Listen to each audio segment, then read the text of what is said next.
প্রত্যেক ফরজ নামাজের পরে এই দোয়াটা যদি আপনি একবার পড়তে পারেন, আল্লাহ রব্বুল আলামিন আপনার জীবনের সকল অভাবকে দূর করে দিবে।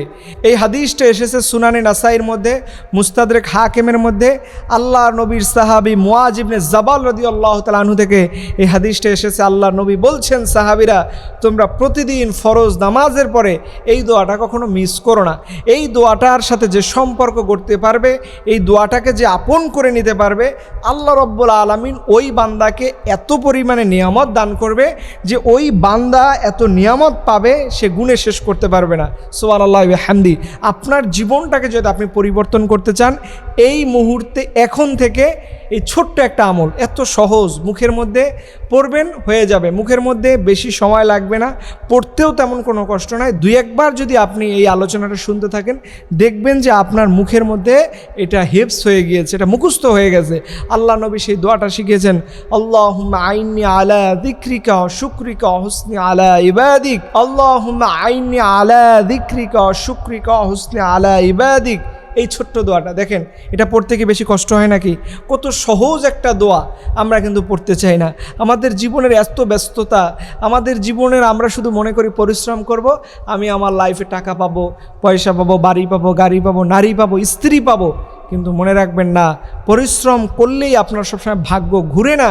যদি পরিশ্রম করে ভাগ্য ঘুরতো, দেখবেন বাজারের মধ্যে যারা কুলির কাজ করে, রেল স্টেশনে যারা কুলির কাজ করে, ওরা যত বড় বড় আলুর বস্তা, বড় বড় যে বস্তাগুলো টানে, ওদের চাইতে বেশি পরিশ্রম করা মানুষ আপনি কোনো দিনই নন।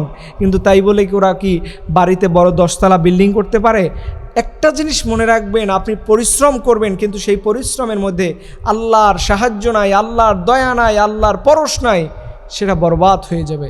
এর জন্য আপনার লাইফে, আপনার জীবন আপনি সফল হতে চাইলে ইউ মাস্ট বি, আপনাকে দোয়ার সাথে সম্পর্ক রাখতে হবে। যেই বান্দাদের সাথে দোয়ার সম্পর্ক যত নিবিড় হয়, যত গভীর হয়, ওই ঘরের মধ্যে আল্লাহ সুবহানাহু ওয়া তাআলা দেখবেন গায়বী মদত দ্বারা এত পরিমাণে সম্পদ দান করে, এত পরিমাণে রিসোর্স তাকে দান করে, যেটা পেয়ে ওই বান্দা বড্ড খুশি হয়ে যায়। এর জন্য আমি আপনাদেরকে বিশেষভাবে অনুরোধ করে বলবো, প্রিয় ভাইয়েরা, খবরদার জীবনে যত ব্যস্ততায় থাকুক না কেন, আপনি কোনোদিন কখনোই এই আমলগুলো ছাড়বেন না। কারণ এই আমল আপনাকে পুরো দুনিয়ার মধ্যে অল্প পরিশ্রমে সফল হওয়ার রাস্তা দেখিয়ে দিবে। এর জন্য আপনারা আমার সাথে আরেকবার বলুন, আল্লাহুম্মা আইন্নি আলা যিকরিকা ওয়া শুকরিকা ওয়া হুসনি আলা ইবাদিক, আল্লাহুম্মা আইন্নি আলা যিকরিকা ওয়া শুকরিকা ওয়া হুসনি আলা ইবাদিক। এই দোয়াটা পড়ুন, হৃদয় দিয়ে পড়ুন। পড়তে পড়তে আপনি আল্লাহর দিকে ফিরে যান, আল্লাহর কাছে বলতে থাকুন, হে রব, আপনি ছাড়া আমার কেউ নাই, আপনি যদি আমাকে দেন, পৃথিবীর কারো সাধ্য নাই সেটা আটকে রাখবে। হে রব, আপনার কাছে চাই, আপনি আমাকে দিন।